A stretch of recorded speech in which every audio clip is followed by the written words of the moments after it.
Hi everybody and welcome back to this channel. My name is Simon, and just like promised a few days ago, today is the first episode of Callback with the director's Commentaries. It's all about a web series that I shot last year. The goal is to bring you with me behind the scene. So without further ado, let's kick it off. Hi everybody, welcome to the director's commentary on Callback, a web series I made last year, 2021. So, Callback is a series that I wrote with a partner of mine last January. We've been writing we wrote for 3 months and a half maybe.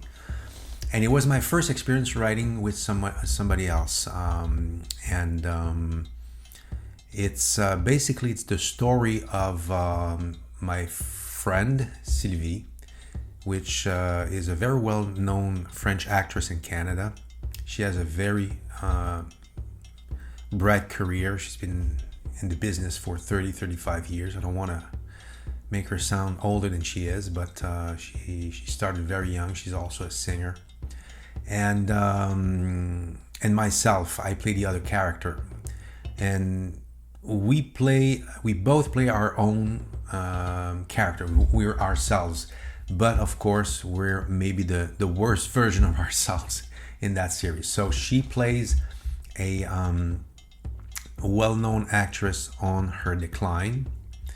I can say she's a has-been, and I myself, I'm a wannabe. So it means I'm an actor who never made it, a late actor who decided late in his life to become an actor and never succeeded, and I'm a complete loser. Basically, that's the premise of this series, and it's based on actual facts that really happened. Now let's kick off the film right now. So here we say callback.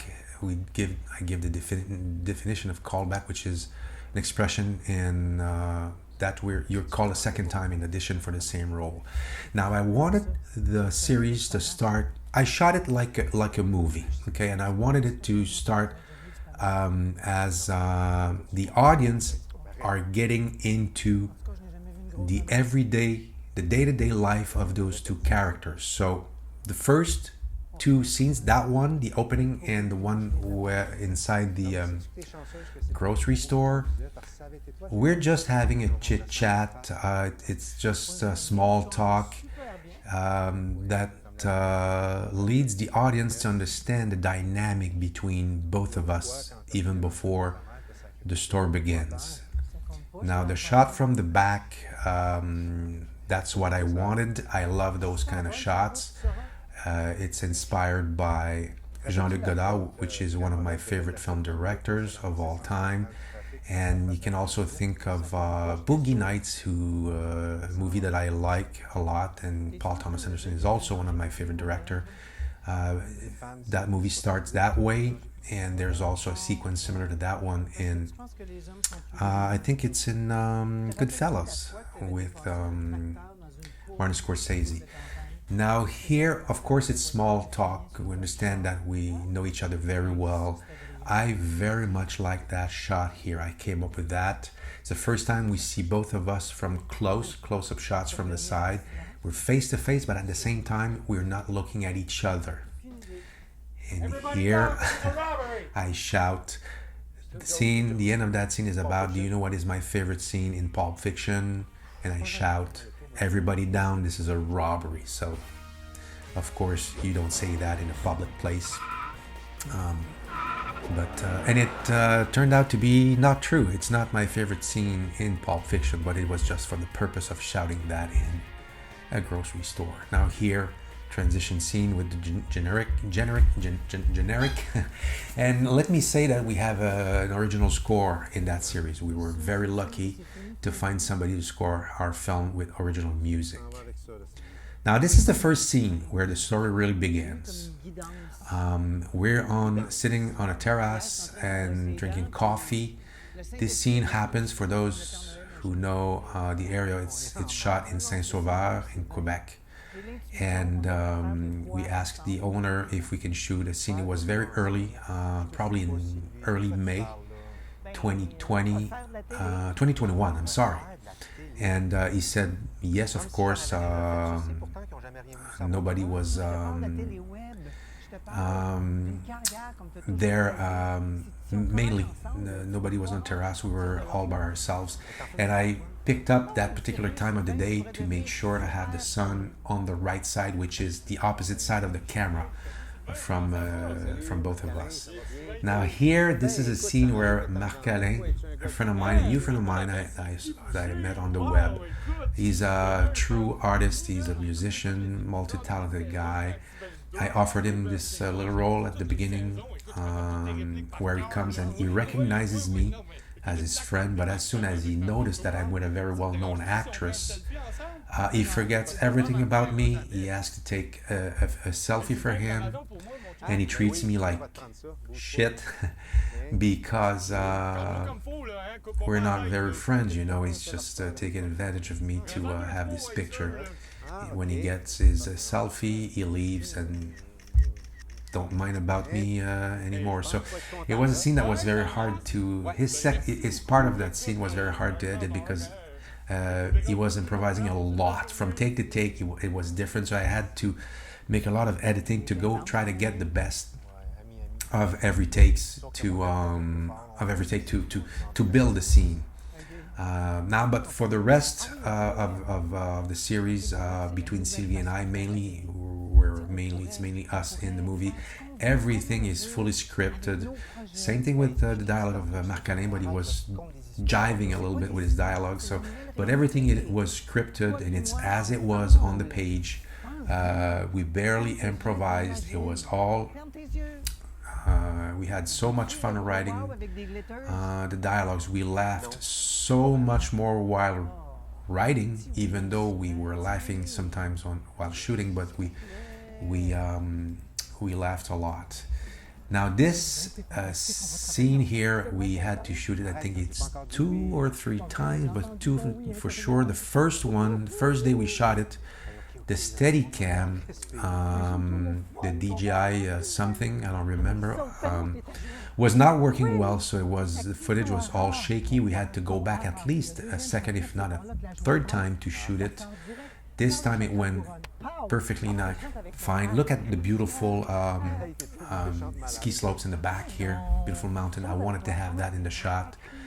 By the way, this glitch that you saw, I placed it there on purpose. It's not to hide anything. I wanted just to remind, because from time to time you see kind of old film, like you see it here in this transition scene here. You see kind of old film stock being all scratched. And yeah, so here, well, what it's about here, the previous scene and that one here, Sylvie's trying to convince me to come back into the movie business, in the show business. I had left many years before. She's trying to convince me because her career is going on the downslope. She doesn't want to be alone. She want to have, you know, some company. So she knows that I'm an easy prey. So she's trying to bring me back. And I said I will never go back unless I have a very good agent. And now she's trying to convince me to go with her agent. But I'm telling her, don't you know that I tried to go there? And she asked what happened, and I'm telling her some stupid things that I did when I tried to when I went to meet her. Now on the technical side, I love those shots. Those are Paramount shots, one on the hood and on both doors, and the camera is outside. It is not in the car, so from time to time we see reflections of the trees and the lines on in the windows. I think it had some dynamic to the scene, even though we don't see clearly inside the car from time to time. I kind of like it. Yeah, kind of like it. So here there's a beautiful drone shot as a transition shot with the dialogue that keeps on going, and it ends on fade to black, and then we will get to her place. Now here Sylvie, she's calling her agent to convince her to take me, but she remembers me and she says, oh no, not him. And she's telling her everything, all the stupid things that I did when I went to meet her. Now this scene I really like that scene because first the visual is very nice, especially on Sylvie. It was always easier to light Sylvie and to shoot Sylvie because I could go behind the camera. When it was time to come on me, it's very hard to be in front and behind the camera. And since my new friend who shot, did the camera, very, very nice guy. I love that guy. I couldn't use him as a stand-in because our color skins are so different. So look at the beautiful shots on my co-star. She always looks very nice with blonde hair reflecting the light. It was very nice. Now I came up with the idea of having me laying down that way on the spot. The previous scene that I was on the terrace talking with her, I really truly got a sunburn in my face that day. We shot that maybe 2 days afterwards, and I was still red in the face. Of course, not as much as you can see it here, it's makeup, but I've decided to use it and to lay that way so that I can portray myself as even weaker, a weaker character and worse than, I wanted to show myself like I'm very weak, and I think it put it accentuated it pretty much. I thought it was a very good idea. It came up very nice. I would have preferred to have a better lighting on my side though. I would have preferred the close side from the camera to be darker and the other side to be more lit. But like I said, it's very hard to come up with a good lighting when you're the subject. When you look at Sylvie, you can see all the beautiful lighting. Its framings are more beautiful. The background is better, of course. But it serves because I look like like I said, it makes my character even more, gray, or I don't know, beige, which serves that scene. Now she's still trying to convince me to come back into acting, but since her agent doesn't want to have me, she just found out about it. I say, well, I'm just going to come back if I get a very good agent, because I'm trying to convince her that I'm a very good actor and that I'm especially good while playing mafioso like De Niro and Pacino. Now, the shot that you just saw of me, but first I want to ask you to check that beautiful dolly shot that is happening in this scene here. It's a slider shot. The first time we see me in the close-up shot of me in that scene does not come from that day of shooting. That's a trick that I came up with to say, because we forgot to take that first line that I'm saying to her on my side. I was focusing so much on getting the dolly shot that I forgot to get that line from myself. So the good thing and the bad thing is we shot that scene 3 times. Before starting the shooting of the series, I asked my partner to shoot a scene as a rehearsal for me, because I haven't been acting for 4 to 5 years, and I haven't been directing for 4 or 5 years, and lighting. And as I was the director of photography, I said, let's use that scene as a rehearsal. So, we rehearsed it. It was pretty good, almost as identical as this one here. But from time to time, we saw the sides that Sylvie were having in her hands, the script, and we also saw Sylvie's microphone from time to time, the lavalier pack on her belt when she was walking. So it was not good. We couldn't keep it. It was a rehearsal. We did it again, and that second time we missed it completely. Everything was bad about the scene. The acting was not terrible, but it was especially the lighting. The acting was mediocre, but the lighting and the colors were terrible. So when I said to my partner that we had to shoot it another day, it was like about 3 weeks later. She was very, very discouraged, and but we did it, and it's the best one of the three by far. Of course, I had two other occasions to work out the lighting of the scene, and we were couldn't be more rehearsed than that.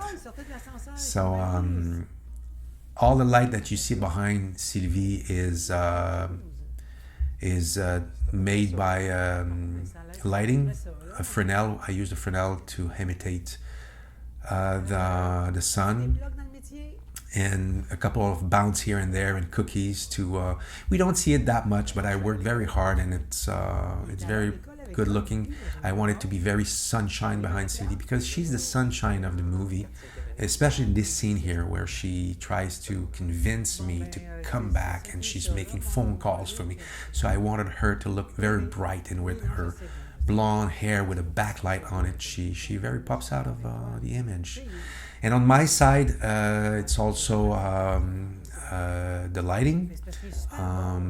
The light that you see behind me in the kitchen is coming from a Fresnel outside the window, and we both have a soft box on the other side to lit our face. So as you can see, I'm lit from the other side. I always, and I said it before, I always want to shoot the shadow side. That's the way to do it. That's the real way to do it. If you watch closely Steven Spielberg's movie, which are very technical, it's always lit that way. So you shoot the shadow side, you put the light, the key light on the other side of the 180-degree line. Now, this is the only time we see the two shot of that scene. The reason is very simple. I didn't like it. So normally we start a scene with a two shot, but in this case I started it with the dolly shot. And instead of going back to the two shot, I thought, well, it wasn't fitting. So I said, let's go back in the close-up shots. It was better. And I said, at some point in the middle of that scene, I want to bring that two shot for people to understand the surroundings of both of us. And then I go back to those close-up shots that are very nice. I think I wish the close-up shot of my side would have been a little bit further, just a little bit. But again, I was not behind the camera to frame myself, just to frame Sylvie. Sylvie's pretty well framed. She's also probably more interesting to look than me. But we had two shots, a 50 millimeter and a 35 millimeter, I think. The wider shot is a 35 millimeter. And I'm shooting on a crop sensor 80D camera. So basically not much color grading here. I didn't want to spend too much time in post-production for that series. It was I was already doing so much more than Sylvie was expecting. She thought we were going to shoot something very, very fast, but I couldn't shoot something very, very fast as a director. I had to make a minimum, and I put a lot of effort in that, especially in that first episode, because it's the first one. That's the one who's selling the series, and it's twice as long as the other ones, which is about 20 minutes. The other ones are around 10 to 11 minutes. And I've worked very, very hard on that first episode with the time that we had and with only one technical guy on set, which was my friend, the cameraman, who also helped me to light up the scenes and fix. He was also in climbing up the ladder from time to time to help me. So here you can see jump cuts, and they're on purpose to accentuate the dialogue because it's funny. And I just learned that I got a role. She found me an agent, but the role is not the one that I was expecting. So I'm very disappointed. I got caught. She got me again. She got me again. And she's very proud of that. Now, going out with the old film look. Now we go to the generic of the end, and there will also be some bloopers at the end. Yeah, I think I mentioned it. We had an original score. Everybody worked very hard, even though we were. At the beginning, I only had my camera guy. Eventually, after 3 episodes, for the 4th episode, we shot 6. For the last 3 episodes, we had a sound woman who had never done it before. It was a friend. I trained her, and we had a lot of fun shooting that series. Now the bloopers, again, everything was script, but sometimes when you get the scene and the scene is completed, we finish the dialogue, and the camera is still rolling, especially in a car like that. The camera is still rolling on the hood. We continued improvising, and that's what led to have those funny jokes at the end. I kept on surprising Sylvie with stupid jokes, and sometimes it was her. She was laughing over her own jokes. Now that's that scene where I'm laying like a loser, and we had so much trouble shooting that scene because of the fact that I had a sunburn. I incorporated that morning to compare me to a hot dog. I said, I know I look more like a hot dog than a mafioso right now, but you know what? I'm one of the best mafioso actor in Canada. So that's about it. I hope you liked it. Leave a comment down below if you want to see. There's still 5 episodes of that. I'm going to read them all. Thank you for watching.